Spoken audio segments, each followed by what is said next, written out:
आइंदा मार्च के बाद आपकी बिजली के रेट हो ही 26 रुपए जाएंगे। अमेरिका ने फौरी तौर पे कहा कि जिन कंट्रीज ने ब्रिक्स करेंसी को अडॉप्ट किया हम उन पे 100% टैरिफ इंपोज कर देंगे। आप पूरी इकोनॉमी को डिस्ट्रॉय करके रख देंगे, पूरी दुनिया की इकोनॉमी को डिस्ट्रॉय कर देंगे। इंडिया बड़ी तेजी से कन्वर्ट कर रहा है। इंडिया ने इस वक्त ऐलान किया कि हमने We have the reserves of almost $80 billion against gold. हम तो सूद के 1500 साल से खिलाफ है। लेकिन हमें ये नहीं कहना चाहिए जी आज ये कानून आ गया। कानून तो 1500 साल पहले आ गया। बिल्कुल। पाकिस्तान IMF का $80 करोड़ का डोनर है।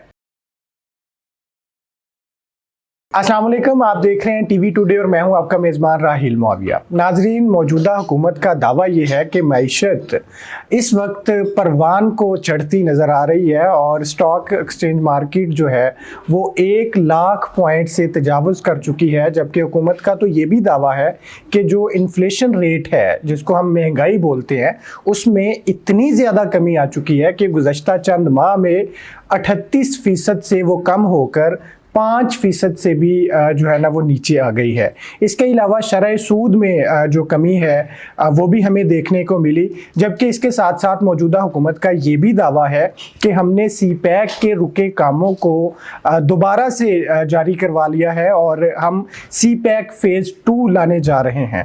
हमारे साथ आमिर अली साहब मौजूद है लाहौर चैम्बर ऑफ कॉमर्स से, और ये CPEC कमेटी के और चाइना अफेयर्स के की जो कमेटी है उसके कन्वीनियर हैं, और ये जो मुल्की मैशत है इसके बड़े माशाल्लाह एक्सपर्ट हैं। इनसे बात करते हैं और जानते हैं। सबसे पहला सवाल तो अमर साहब आपसे ये है कि ये जो स्टॉक एक्सचेंज मार्केट है इसके जो पॉइंट्स 1 लाख से तजावुज़ कर गए हैं, इससे आम आदमी का क्या ताल्लुक है और क्या ये आम आदमी तक इसका कोई असर पहुँचेगा? जी बहुत शुक्रिया। किसी भी मुल्क की इकॉनमी के बेहतर होने के ना कुछ इंडिकेटर्स होते हैं। उन इंडिकेटर्स में स्टॉक एक्सचेंज एक बेसिक इंडिकेटर है। जैसे जैसे शरह सूद कम हो रही है, जैसे लोगों ने जो पैसे इन्वेस्ट किए थे वो ज़्यादातर इन्वेस्ट कर दिए थे बैंक्स में, ताकि उन्हें वहाँ से एक बड़ी हैंडसम अमाउंट आ रही थी। ठीक। और गवर्नमेंट की पॉलिसीज की वजह से, और आप ये नहीं कह सकते कि ये पॉलिसीज कोई शॉर्ट टर्म होती है, इसमें हुकूमत का दावा भी नहीं होता। ठीक। ये इंडिकेटर यूनिवर्सल इंडिकेटर्स होते हैं। इसमें आपके मुल्क की खाली एक दावे की बात नहीं होती। आपके साथ आपके मूडीज, फिंच, इनकी ये आपकी क्रेडिट रेटिंग को चेक कर रहे होते हैं। फिर आपके इंडिकेटर्स बनने शुरू होते हैं, और वो इंडिकेटर्स होते हैं आपके ज्यादातर इसके बारे में जो स्टॉक एक्सचेंज के बारे में। जी। अब जब पैसे ड्रेन हुए, अब देखें इस वक्त एक बहुत जबरदस्त इन्फ्लेशन जो है वो प्रॉपर्टी पे भी है, और वो आने की वजह बड़ी वाज़ेह है कि प्रॉपर्टी में जैसे लोगों ने इन्वेस्टमेंट की और अपने पैसों को स्टक किया, ये जो प्रॉपर्टी में पैसे स्टक होते हैं ना, ये बेसिकली एक डेट इन्वेस्टमेंट है। हाँ। जिसकी एनरोलमेंट नहीं होती, सर्कुलेट भी कम होती है, आपकी एनरोलमेंट नहीं आती। एनरोलमेंट कहाँ पे आती है कि जब आपकी पब्लिक के पास पैसा आता है। तो रिसेंटली आपकी पब्लिक के पास जितना पैसा था और जो इकोनॉमिक इंडिकेटर्स शो कर रहे थे, तो जो people started develop their confidence, especially for your stock exchange. So this is one reason that every day you can see that stock exchange is jumping for 1,000 point, 100, 700 point, 800 points, and continuously. And secondly, Pakistan Stock Exchange is one of that stock exchange who have paid its dividend well in time. It happened very rare. And they did not only pay that dividend, but they have also merged their future characteristics कि हमने इसको आगे कैसे बढ़ाना है। तो ये एक बहुत बड़ी बात है कि कॉन्फिडेंस की बात है, पब्लिक कॉन्फिडेंस की बात है कि उन्होंने ये कॉन्फिडेंस शो किया और ये कॉन्फिडेंस बढ़ता रहेगा। फिर आपके क्वेश्चन के और बहुत सारे पार्ट हैं, एक ही क्वेश्चन में आपके चूंकि बहुत से क्वेश्चन आ गए।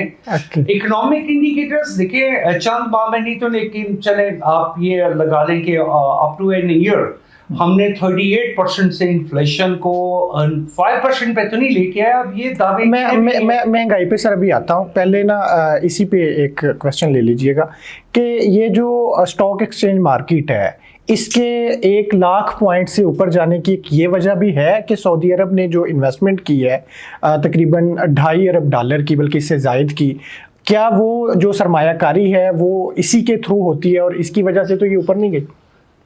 सऊदी अरब ने तो सिर्फ 2.5 बिलियन डॉलर की एक इन्वेस्टमेंट के प्रोटोकॉल्स उन्होंने डिस्कस किए हैं। अभी उन्होंने वो एरियाज नहीं बताया कि ये इन्वेस्टमेंट किस एरिया में आ रही है, लेकिन उसके साथ अगर आप बात करें तो सी पैक की तो इन्वेस्टमेंट ऑन ग्राउंड आ चुकी है और सी पैक फेज 2 के लिए तो ऑन ग्राउंड जो है वो आपकी निगोशिएशन जो है वो that is for $152 billion that the government of China and under the B2B circumstances they want to invest in Pakistan.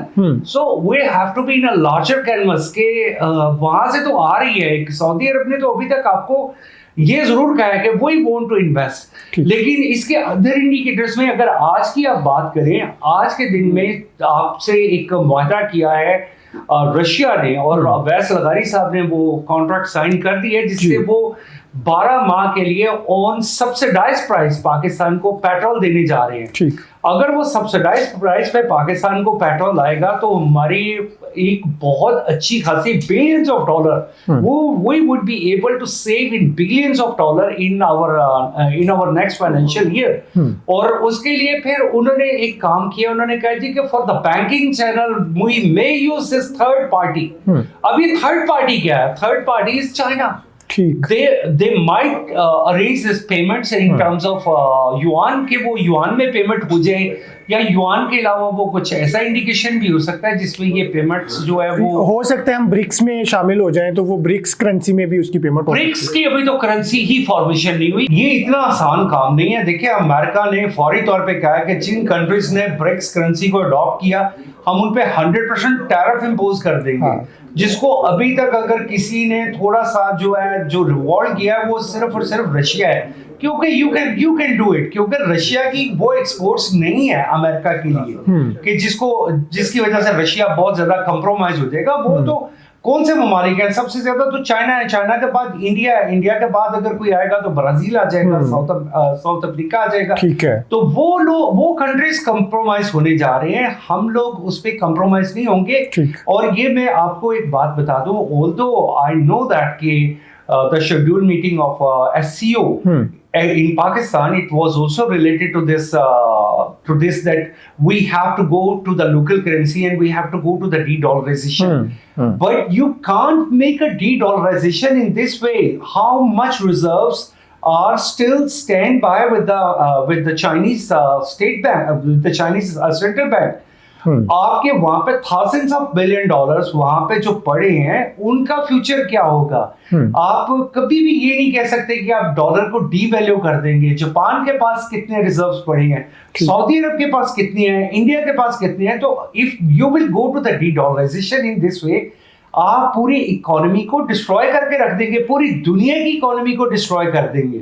और इसका आप इमीडिएट इम्पैक्ट एक ये देख रहे हैं कि आज से 25 साल पहले, बल्कि बड़े अरसे तक जो सोना होता था, ये होता था gold was exchange with the US dollar $357। But today it is trading about $2,800। Why? The people, the governments, they got uncertainty. they got uncertainty कि वो किस तरीके से फ्यूचर में अगर डी-डॉलराइजेशन होती है तो हम कहां पे जाएंगे। तो ये एक ऐसा इकोनॉमिक पैनिक है कि आपको ये क्रिएट करने के साथ साथ आप बहुत सारे संभल के चलना भी है, बहुत सारे ममालिक की इकोनॉमी स्टेक भी आ जाएगी, including Saudi Arabia with this $455 billion. उनकी तो मतलब उन्होंने तो इसको कन्वर्ट ही नहीं किया।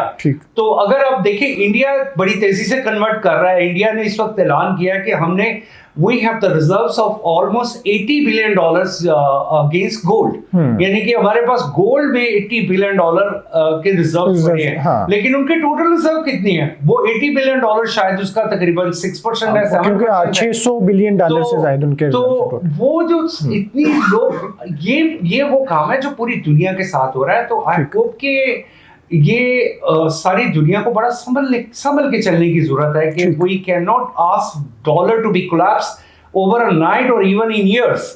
ये एक बड़ा लंबा प्रोसेस है। ठीक है सर, मैं शरह सूद की तरफ आता हूं कि अभी चंद परसेंट जो है ना वो पिछले कुछ माह में शरह सूद में कमी हुई है, जिससे कारोबारी हल्का जो है वो बहुत ज़्यादा खुश है।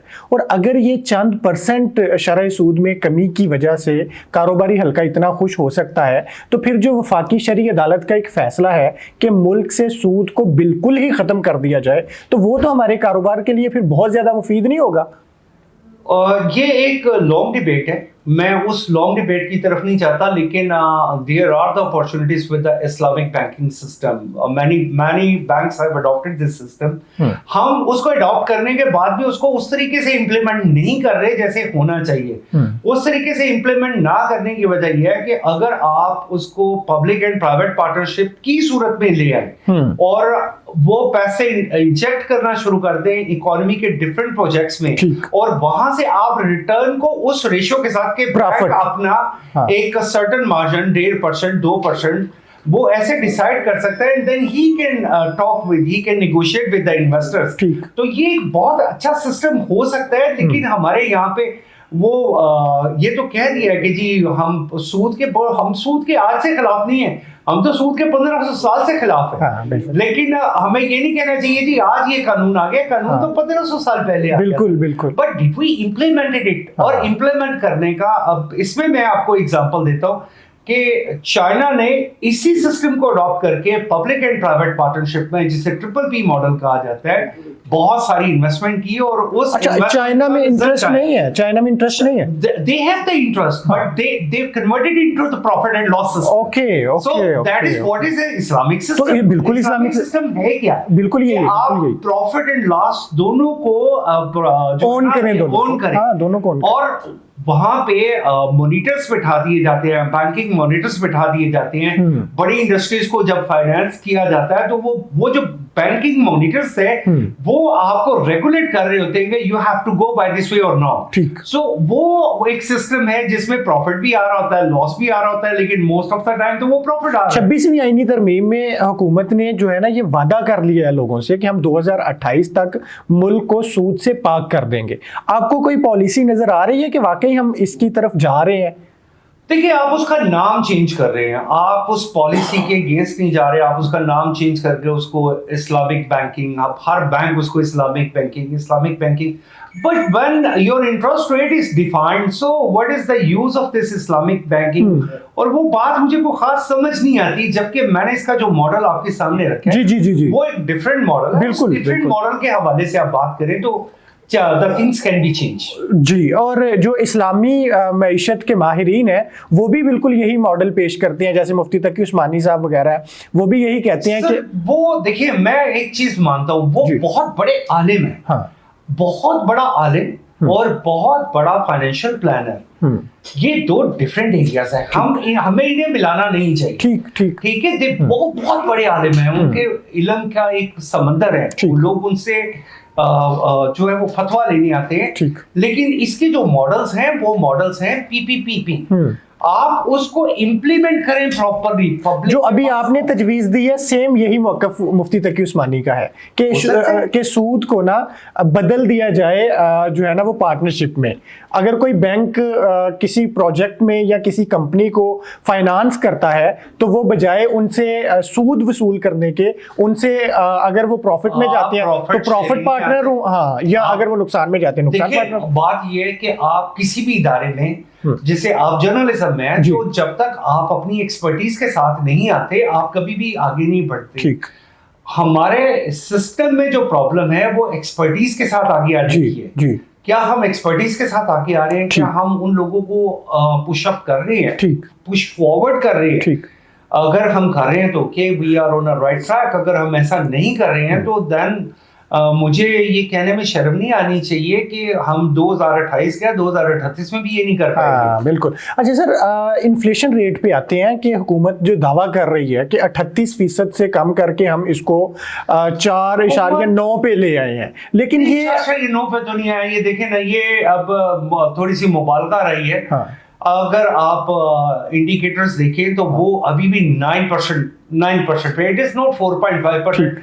4.5% पे अगर ये इन्फ्लेशन रेट ले आते हैं तो आज आपका काइपर रेट लगा के भी आपका जो वो बनता है, जो मार्कअप की रेशो बनती है बैंक की, वो सिंगल डिजिट में होती है। तो वो तो सिंगल डिजिट में नहीं आ रही। ठीक है। तो ऐसे भी नहीं करना चाहिए कि आप अपनी फिगर्स को मैनिपुलेट ना करें। अच्छा, और ये आप तस्लीम करते हैं कि 38% से कम होके वो 9% पे आ गई? बिल्कुल बिल्कुल, ये तो मैंने तस्लीम क्या करना है, जो चीजें होती है ना उनको तस्लीम नहीं करना होता, वो फैक्ट्स होती है। ठीक है। आपको जरूरी नहीं है कि आप उन्हें तस्लीम करें। हाँ। तस्लीम तो जाहिर है वो खुद मनवा लेगी खुद। हाँ, वो खुद। हाँ। लेकिन जो चीजें होती हैं वो इंडिकेटर्स आपको इंटरनेशनली आ रहे हैं। और क्या ये ग्राउंड रियलिटी भी है? क्या मार्केट में चीजें वाकई इतनी सस्ती हुई हैं?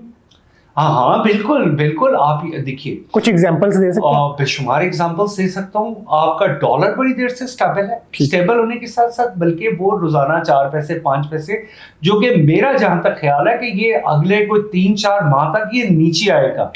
बिजली के रेट अगर गवर्नमेंट ने निगोशिएट करना शुरू किया 26 रुपए पे, तो मैं आज आपके तवज्जुह से ये बात कहना चाहता हूँ कि आइंदा मार्च के बाद आपके बिजली के रेट हो ही 26 रुपए जाएंगे। ओके। ये आपने जिस तरह आईपीपीस को कैटर कर रही है गवर्नमेंट, और उनको जो है अपनी लिमिट्स में लेके आ रही है, और उनको उस बाउंडिंग में, उस क्राइटेरियल बाउंडिंग में लेके आ रही है जहां उन्हें काम करना था, वो ये पाकिस्तान के लिए बड़े प्लस इंडिकेटर्स हैं। फिर इंडिकेटर्स इसके अलावा क्या होते हैं कि आपकी चीजों की प्रोडक्शन और प्रॉफिट की प्राइस, उसके अंदर बहुत ज्यादा गैप तो नहीं आ रहा, ये होता है इन्फ्लेशन। आप ओवर प्रोडक्शन की तरफ तो नहीं जा रहे, दिस इज कॉल्ड इन्फ्लेशन। आपने इन्फ्लेशन को एक कंट्रोल कैसे करना है, ये एक क्वेश्चन होता है। तो मैं ये समझता हूँ even though कि we have followed the ideas of IMF is a monitoring fund, वो आपको ये नहीं आके कहता कि जी आपको हम पैसे देते हैं, वरना लोगों को ये समझ ही नहीं आती कि आपने अगर $1 बिलियन लेना है IMF से, तो इसका ये मतलब नहीं है कि वो $1 बिलियन आपकी इकोनॉमी में इंजेक्ट हो रहा है। मैं आपके तवज्जुह से लोगों को ये बताना चाहता हूँ कि जितने भी मुल्कों की इकोनॉमी है, वो इकोनॉमी इंगेज, यानी कि उस इकोनॉमी के वॉल्यूम के मुताबिक वो IMF को पैसे देते ही देते हैं। और पाकिस्तान IMF का $80 करोड़ का डोनर है। हम ये ना समझे कि हम IMF से सिर्फ पैसे बिल्कुल बिल्कुल, हम हिस्सा है उनका, डोनर बिल्कुल डोनर है, बिल्कुल डोनर। ये लोगों के पास बहुत से मिसकंसेप्ट्स हैं। अब लोग जहां पे बैठ के, एक ऐसी जगह पे बैठ के बात करेंगे, और उनके बात करने वाले, मैं एग्जांपल देता हूं कि वो अगर जो तजियाकार है उनका एक पॉलिटिकल बैकग्राउंड है और उनका इकोनॉमिकल बैकग्राउंड है, वो ये कहेंगे वो जी $1.2 बिलियन के लिए देखें जी आपने कितने तरले लिए। वो $1.2 बिलियन के लिए आप तरले नहीं ले रहे हैं, आप बेसिकली अपनी इकोनॉमी को स्टेबलाइज करने के लिए वो बात कर रहे होते हैं। उसका ताल्लुक 1. और आज आपके जो फॉरेन रिजर्व्स हैं एक अरसे बाद $16 बिलियन पे आए हैं। बिल्कुल, आप मेरे इस प्रोग्राम को रिकॉर्ड में रखिएगा कि आप इंशाल्लाह मार्च 2025 तक देखेंगे कि पाकिस्तान के फॉरेन रिजर्व्स $20 बिलियन को क्रॉस करेंगे इंशाल्लाह ताला, और रुपया स्टेबल होगा। ठीक है सर, अब आते हैं सीपैक की तरफ। सीपैक पे आपको लगता है कि चंद माह पहले तक जो है ना वो काम रुक चुका था? देखिए, ये एक लंबा टॉपिक है। मैं कहता हूँ सीपैक पे अगर आपने प्रोग्राम करना है तो हम एक और प्रोग्राम करते हैं उसमें, क्योंकि CPEC it's a very wider subject, ये इतनी जल्दी कवर नहीं हो सकता। चले, बहुत शुक्रिया आपका, थैंक यू सो मच।